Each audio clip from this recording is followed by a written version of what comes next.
Yeah, this is something heavy. There we go. Okay. There we go. Okay.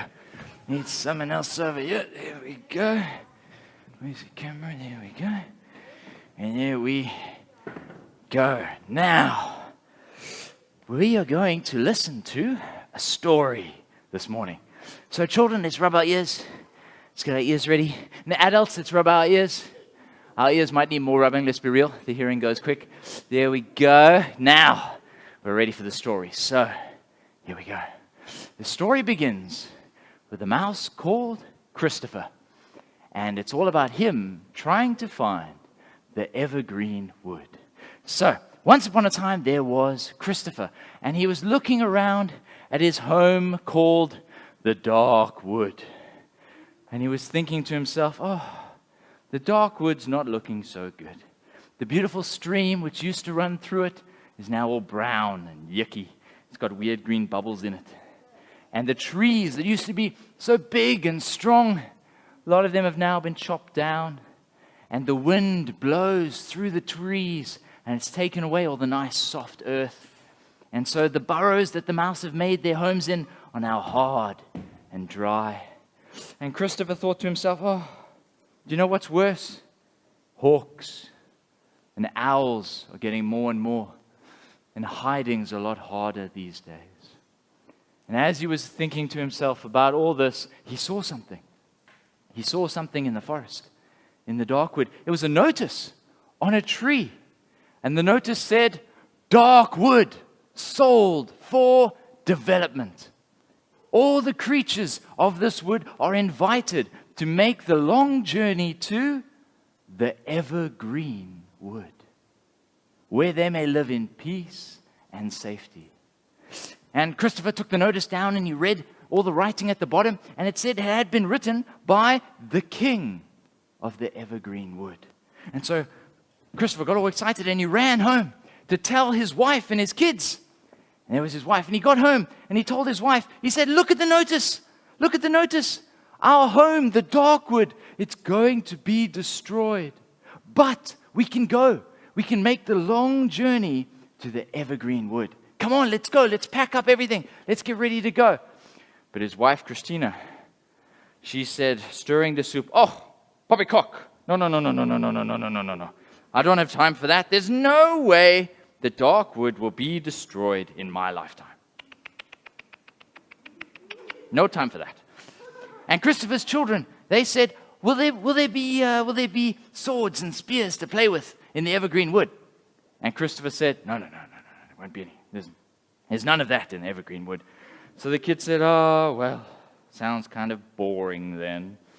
And a long journey's not fun. So they didn't want to go. But Christopher kept persuading them, kept asking them, kept telling them, come on, our home, the dark wood's going to be destroyed. We have to leave. We have to leave. But they didn't listen to him. They wouldn't go with him. And as Christopher kept on trying to tell them, a heavy weight started to grow on his back.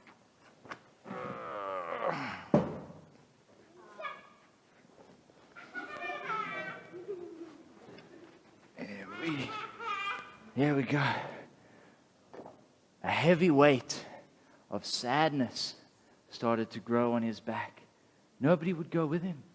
And he went and he told everybody else in the dark wood, he said, come, let's go, let's leave the dark wood because it's going to be destroyed.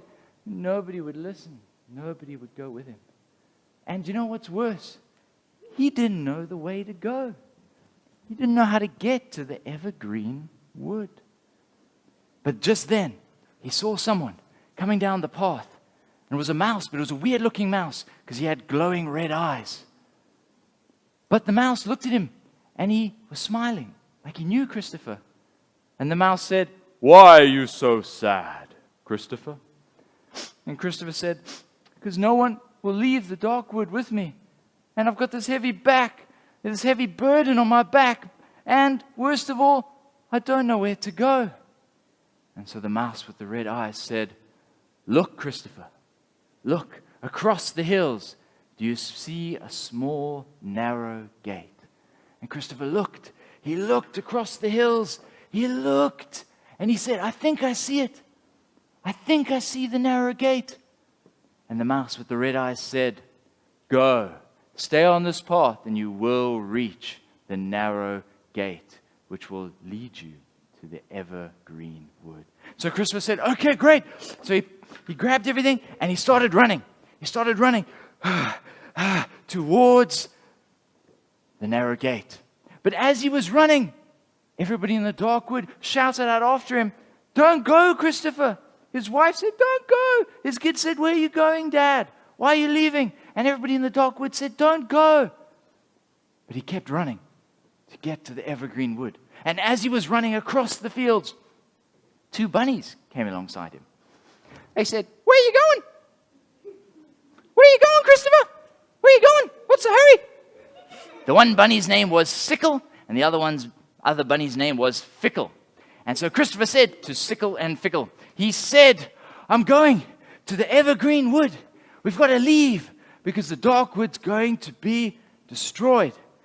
And Sickle said, "No, no, no, no, no, no, no, no, no, no, no, no, no, no, no, no. That's nonsense. I'm not going anywhere." And he hopped back home. But Fickle said, "Tell me more. Tell me more." And he hopped alongside Christopher as Christopher ran through the fields. And Christopher told him, he said, "In the evergreen wood, the king will wipe every tear from our eyes, and there will be no more death." No more death.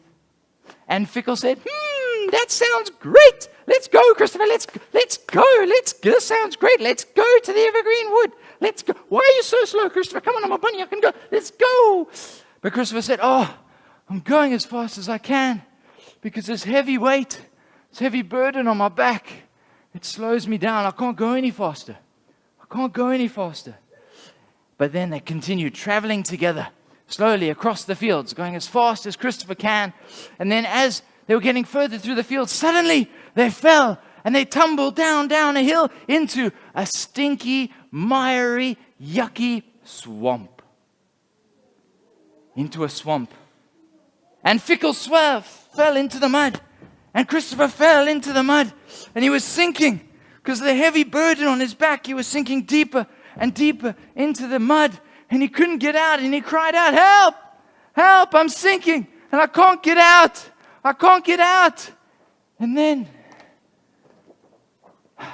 to be continued. You'll have to come back next week to find out what happens to Fickle and what happens to Christopher and what happens with the heavy burden on his back. We'll have to come back next week to find out what happens. But first, let me just quickly pray. So let's put our hands together and let me pray. God, we thank you for stories and how much fun they are and how they can teach us truths from the Bible. And so help us as we listen to the story about Christopher and the weight on his back and his search for the evergreen wood. Amen.